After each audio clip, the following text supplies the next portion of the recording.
Guys, good morning, welcome back to my another daily blog. তো কেমন আছো তোমরা সবাই? আশা করি ভালো আছো। আমি অনেক ভালো আছি। তো আজকে সকালটা শুরু হয়েছিল এরকম আকাশ দেখে।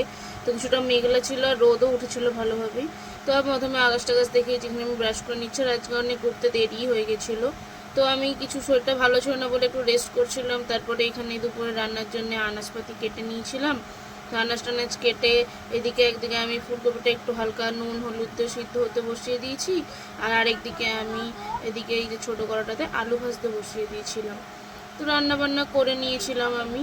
রান্না করে নেওয়ার পরে এখানে আমি স্নান করতে চলে গেছিলাম। স্নান টান করে ফ্রেশ হয়ে আমি লাঞ্চ করে নিচ্ছি। খেতে একটু ইচ্ছা করছিল না, তাও মা জোর করছিল তাই খেয়ে নিয়েছিলাম।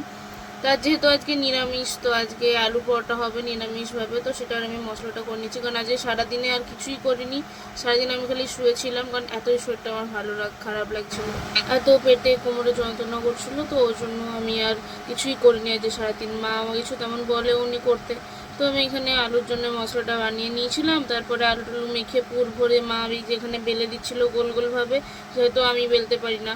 তো এখানে একটু পরোটাগুলো আমি ভেজে নিচ্ছিলাম। দেখো কি সুন্দর ফুলে ফুলা হয়েছে আলুর পরোটাগুলো। তারপরে আমি সস দিয়ে আলুর পরোটা খেয়ে নিয়েছিলাম, যেহেতু সস ছাড়া আর কিছুই লাগে না আমার আলুর পরোটা খেতে।